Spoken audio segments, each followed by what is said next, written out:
Hello friends, आज का हमारा टॉपिक है relationship between animals and humans.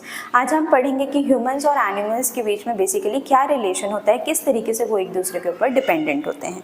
ठीक है, जैसे हम इंसान हैं, हम ह्यूमन बींग्स क्या करते हैं, एनिमल्स को डोमेस्टिकेट करते हैं, उनकी रेयरिंग करते हैं ताकि हमको उनसे कोई प्रोडक्ट्स ऑब्टेन हो सके। ठीक है, हम उन्हें डोमेस्टिकेट करते हैं for obtaining some type of food. ठीक है, और आजकल तो बहुत सारे न्यू टेक्नोलॉजीज आ गए हैं जिसकी वजह से rearing of animals has become very easy. उसको बहुत इजीली हम पाल सकते हैं एनिमल्स को। ठीक है, उनकी केयर करना भी पड़ता है, उनकी सारी चीज़ों को मेंटेन करेंगे ताकि हमको जो भी फूड उनसे मिल रहा है वो हमें बहुत अच्छी क्वालिटी में मिले। ठीक है, हम बहुत सारे टाइप ऑफ प्रोडक्शन देखेंगे फूड के कि क्या क्या ऐसी चीज़ें हैं जो हमें एनिमल्स से मिलती हैं और हम किस तरीके से उनके ऊपर डिपेंडेंट हैं। Basically relationship between humans and animals कहने का मतलब कि हम ह्यूमंस और एनिमल्स के बीच ऐसा क्या रिलेशन है जिसकी वजह से हम ह्यूमंस जो होते हैं वो एनिमल्स के ऊपर डिपेंडेंट होते हैं। ठीक है, तो सबसे पहला देखेंगे हम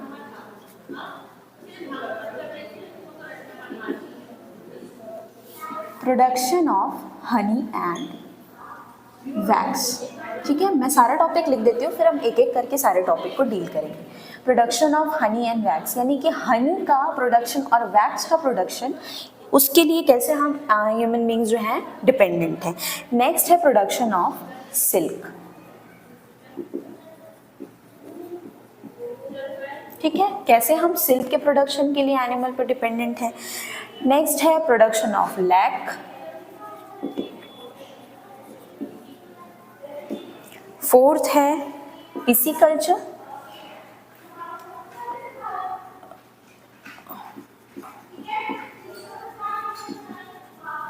ठीक है, और फोर्थ है प्रोडक्शन ऑफ मिल्क।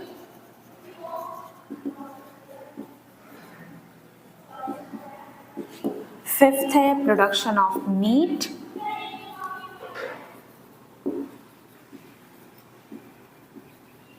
और एग।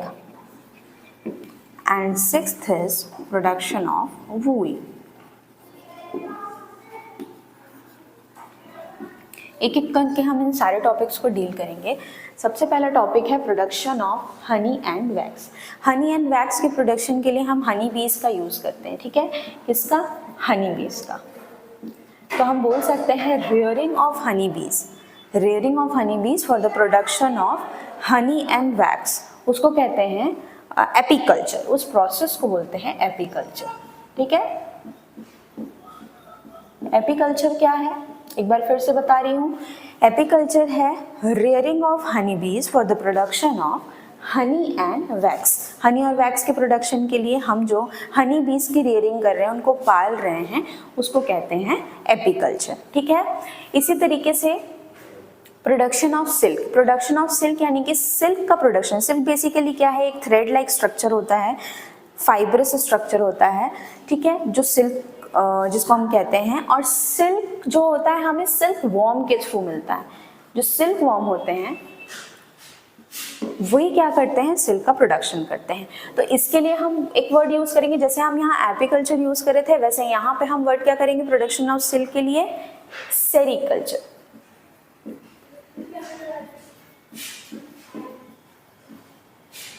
ठीक है, तो बोलेंगे production of silk, rearing of silkworm, rearing of silkworm for the production of silk is termed as sericulture. ठीक है, प्रोडक्शन ऑफ लैक। लैक क्या है, जो लैक इंसेक्ट से हमें मिलता है। ठीक है, लैक इंसेक्ट से हमें मिलेगा। ठीक, उसको बोलेंगे प्रोडक्शन ऑफ लैक। देखो बेसिकली लैक में क्या होता है, जैसे एक ट्री का ट्रंक है। ठीक है, ये ट्री है, उसके ट्रंक में क्या होता है, गमी लाइक स्ट्रक्चर कुछ ऐसा प्रेजेंट हो जाता है, gum like structure, sticky like structure. ठीक है, स्टिकी सब्सटेंस जो प्रेजेंट होता है। ठीक, ये बेसिकली कौन बना रहा है, ये यही लैक इंसेक्ट्स जो हैं वो इसको प्रोड्यूस कर रहे हैं। ठीक है, ये लैक इंसेक्ट्स क्या कर रहे हैं, लैक, इसी चीज को बोलते हैं लैक, ये लैक। तो ये लैक का प्रोडक्शन कौन कर रहे हैं, लैक इंसेक्ट्स कर रहे हैं। और जब हम लैक इंसेक्ट्स का रेयरिंग करते हैं ताकि हमें लैक मिल सके, ठीक है, तो उसको हम कहते हैं लैक कल्चर। ठीक है, अब ये लैक का काम क्या है, इससे बहुत सारे बैंगल्स बनते हैं, ज्वेलरीज वगैरह जो होते हैं वो इस लैक के थ्रू बनते हैं, ठीक है। इसीलिए हम लैक इंसेक्ट का रेयरिंग करते हैं ताकि लैक का प्रोडक्शन जो भी हो उसे हम यूज़ कर सकें, और उसी को बोलते हैं lac culture. Next one is pisciculture. Pisciculture क्या होता है, जिसमें हम फिश की रेयरिंग करते हैं, वेरियस टाइप ऑफ फिशेस को हम पालते हैं और उनकी रेयरिंग करते हैं, ठीक है, उसको बोलते हैं पिसीकल्चर। ठीक, यहाँ पे फिशेस का मैं यहाँ फिश लिख देती हूँ ताकि डिनोट कर सके, पिसीकल्चर मतलब फिशेस का रेयरिंग होता है। बेसिकली फिशेस की हम रेयरिंग क्यों कर रहे हैं, ताकि हमको प्रोटीन प्रॉपर अमाउंट में मिले। जो फिश खाते हैं उनको पता होगा, या उनके लिए बहुत ज़रूरी है जानना कि जो प्रोटीन होता है वो बहुत ज़्यादा होता है फ़िश में, ठीक है। प्रोटीन का अमाउंट अच्छा होता है फ़िश में, और साथ ही बहुत न्यूट्रिशियस होता है, ठीक है। तो बहुत अच्छा है, fish eating is very good for health. So fishes provides proteins and are very nutritious. इसीलिए हम फिशेस की रेयरिंग करेंगे, ठीक है। और इस प्रोसेस को जिसमें हम फिशेस की रेयरिंग करते हैं ताकि हम उसे खा सकें या फिर उनकी ब्रीडिंग करा सकें, उनके और दूसरे वैरायटीज़ को प्रोड्यूस कर सकें, और वो प्रोटीनियस होते हैं और बहुत न्यूट्रिशियस होते हैं, इस प्रोसेस को बोलते हैं पिसीकल्चर, ठीक है। नेक्स्ट है production of milk. Production of milk क्या होगा, आपको पता होगा, जो काउज होती हैं, बफेलो होती हैं, ठीक है, ये बेसिकली क्या कर रही हैं, ये मिल्क प्रोवाइड कर रही हैं हमें, ठीक है। ये मिल्क प्रोवाइड कर रही हैं, इनके मिल्क के थ्रू बहुत सारे प्रोसेसिंग की जाती है। मिल्क के थ्रू हम कर्ड बना सकते हैं, ठीक है, बटर बन सकता है, ठीक है। तो curd, butter, everything can be made from the production of milk. Species होती हैं काउज और बफेलोज की, जैसे बफेलो की स्पीशीज़ होती है जफराबादी, मुर्रा, मैसाना, ये सब क्या होते हैं, बफेलो की स्पीशीज़ होती हैं, जिनके थ्रू क्या होंगे, मिल्क प्रोडक्शन होगा, लार्ज अमाउंट में मिल्क प्रोडक्शन होगा, और उस मिल्क से बहुत सारे दूसरा प्रोसेसिंग हम कर सकते हैं, जिससे कर्ड और बटर का फॉर्मेशन हो सकता है।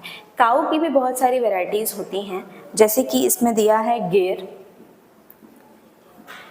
सहीवाल एंड हरियाणा, ठीक है।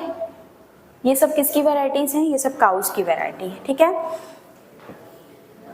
नेक्स्ट है production of meat and egg. अब मीट और एग का प्रोडक्शन किससे किया जा रहा है, जो भी हैन होती हैं, जैसे पोल्ट्री फार्मिंग जिसको बेसिकली बोलते हैं,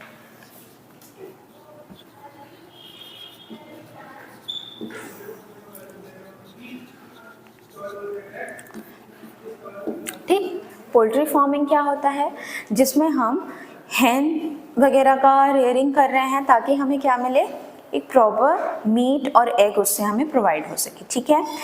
बहुत सारे ऐसे एग लेइंग चिक्स भी होते हैं, मतलब हैन होती हैं, ठीक है, जिसकी वजह से हम एग्स का यूज़ कर सकते हैं प्रोडक्शन के लिए। और मीट क्या होता है, उनके हम मीट का भी यूज़ करते हैं, ठीक है, जिनको ब्रॉयलर्स वगैरह कहा जाता है।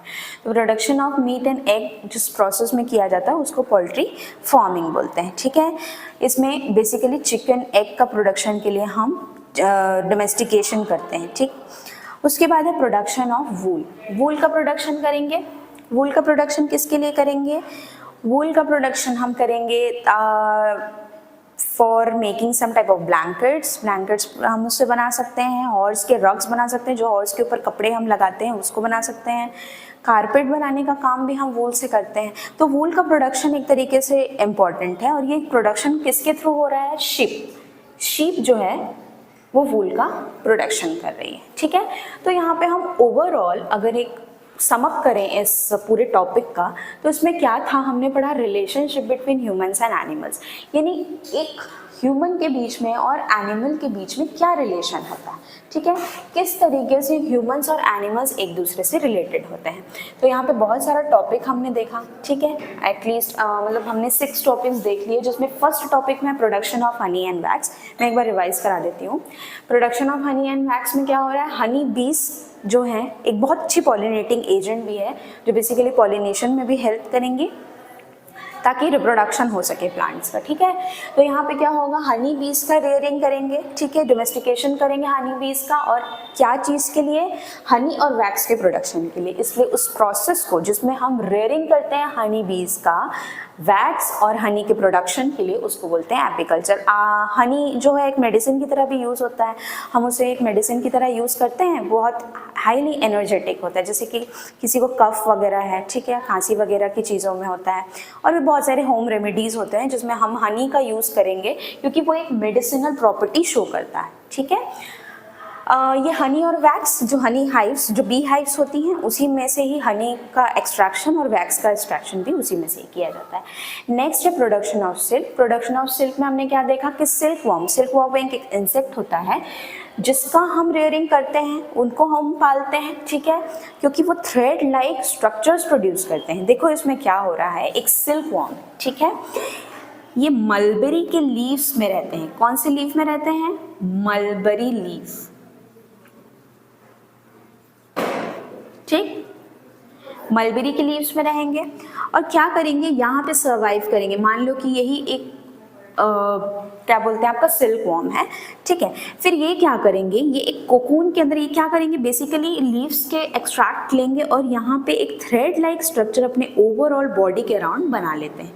ये जो स्ट्रक्चर है इसको बोलते हैं थ्रेड लाइक स्ट्रक्चर, ठीक है, ठीक। और ये क्या करेंगे, अपने बॉडी के अराउंड थ्रेड लाइक स्ट्रक्चर बनाएंगे और यही थ्रेड लाइक स्ट्रक्चर आगे जाके किसकी तरह यूज हो रहा है, as a silk. Silk is a very shiny fibrous texture and it is use for making various type of silk saris, है ना, आउटफिट्स और बहुत सारी चीज़ों में यूज हो रहा है। तो ये क्या हो रहा है, मलबेरी सिल्क के ऊपर सर्वाइव करते हैं और वहाँ से एक्सट्रैक्ट लेके एक थ्रेड लाइक स्ट्रक्चर अपने पूरे ओवरऑल बॉडी के ऊपर बनाएंगे और उसके बाद क्या करेंगे, इसी थ्रेड का हम एक्सट्रैक्शन जब करते हैं तो वही थ्रेड जो होता है वो सिल्क की तरह यूज़ होता है। इस प्रोसेस को क्या बोलते हैं, जिसमें हम सिल्क वर्म का यूज़ कर रहे हैं, तो इस प्रोसेस को बोलते हैं सेरीकल्चर। तो हम सेरीकल्चर का डेफिनेशन कैसे बोल सकते हैं, rearing of silk worm for the production of silk, ठीक है, उसको बोलते हैं सेरीकल्चर। नेक्स्ट हमने पढ़ा प्रोडक्शन ऑफ लैक। लैक के बारे में मैंने बताया कि कोई भी ट्री है, ट्रंक है, उसमें क्या होगा, ये लैक इंसेक्ट सर्वाइव करते हैं। ज़्यादातर रंगीनी क्रॉप्स, मतलब 50% रंगीनी क्रॉप्स में ये प्रोड्यूस करते हैं, ठीक है। लैक क्या प्रोड्यूस करते हैं, लैक, ठीक है, 50% प्रोड्यूस करते हैं लैक, और ट्री के ट्रंक में सर्वाइव करते हैं, जहाँ से वो ट्री के ही जूसेस और एक्सट्रैक्ट्स को लेके क्या करते हैं, वहाँ पे वो लैक का प्रोडक्शन करते हैं और यही इसी को बोलते हैं लैक कल्चर, ठीक है। इस प्रोसेस को बोलते हैं लैक कल्चर, जिसमें क्या हो रहा है, बेसिकली लैक इंसेक्ट जो है वो क्या कर रहा है, लैक प्रोड्यूस कर रहा है किसी भी ट्री के पार्ट पे, और उस लैक के प्रोडक्शन के प्रोसेस को ही लैक कल्चर कहा जाता है। नेक्स्ट है यहाँ पे पिसिकल्चर। पिसिकल्चर में हमने क्या देखा, पिसिकल्चर में देखा कि हमने फिशेस की मतलब रियरिंग कर रहे हैं हम इस प्रोसेस में, फिशेस का यूज़ कर रहे हैं। फिशेस बहुत ही प्रोटीनियस होते हैं, बहुत ही न्यूट्रिशियस होते हैं, इनको खाना बहुत अच्छा है हमारे हेल्थ के लिए, ठीक है, बहुत ईजिली डाइजेस्टिबल भी होते हैं और इनका ब्रीडिंग ट्रांसप्लांटेशन किया जाता है, जिस वजह से हम, जैसे इनकी ब्रीडिंग करने का मतलब एक फिश का बहुत सारे वेराइटीज़ प्रोड्यूस करें एक ही फिश के थ्रू, इनको एक जगह से एक पॉन्ड, मान लो एक एरिया में इसमें हमने पिसिकल्चर किया है तो उस एरिया से नेक्स्ट एरिया में ट्रांसफ़र करने का भी काम इसमें किया जाता है पिसिकल्चर। मतलब ये सारे प्रोसेसेस जो होते हैं वो पिसिकल्चर में इन्वॉल्व होते हैं, ठीक है। तो यहाँ पे बेसिकली किसके बारे में हम पढ़ रहे हैं, फिश के बारे में, पिसिकल्चर, फिश के बारे में पढ़ रहे हैं, ठीक है। नेक्स्ट है प्रोडक्शन ऑफ मिल्क। देखो मिल्क का प्रोडक्शन कौन करेगा, काउज एंड बफेलोज करेंगी। काउज और बफेलोज की बहुत सारी वैरायटीज़ होती हैं, याद करने की ज़रूरत है भी और नहीं भी, दो आप याद कर सकते हैं बेसिकली, ठीक है। तो आप दो याद ही कर लीजिए, नहीं के चीज़ों में हम जाएं ही क्यों, ठीक है, हम दो याद कर लेते हैं।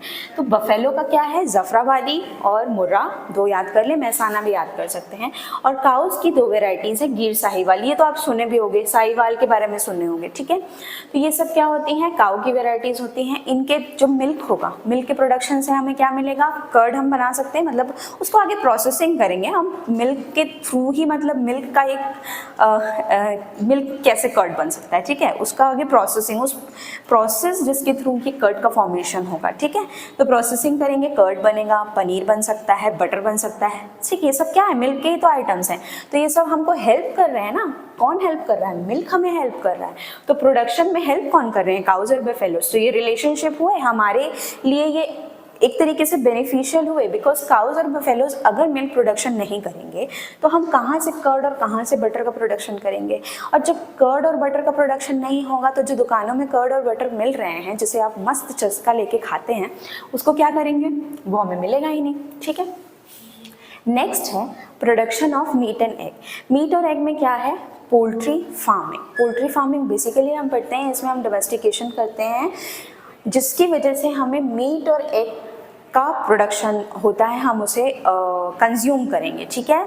मीट में क्या होगा, हम ब्रॉयलर्स वगैरह का यूज़ करेंगे जो फ्लैशी एकदम होंगे, ठीक है, फ्लैश फुल होंगे, उसको बोलेंगे मीट, मतलब उसके मीट का यूज़ करेंगे। और बाकी जो एग लेइंग होंगे वो एग का हम यूज़ करेंगे। नेक्स्ट है production of wool, last topic, जिसमें वूल का प्रोडक्शन क्या हो रहा है, बेसिकली कौन कर रहा है, शिप के वूल का हम यूज़ कर रहे हैं क्या करने के लिए, इससे हम ब्लैंकेट्स बना सकते हैं, हॉर्स के रग्स बना सकते हैं, जो भी कारपेट, जो घर पे हमारे कारपेट्स वगैरह होते हैं, उसको भी हम किससे प्रिपेयर कर सकते हैं, शीप के जो हेयर्स हम वूल से एक्सट्रैक्ट कर रहे हैं उससे, ठीक है।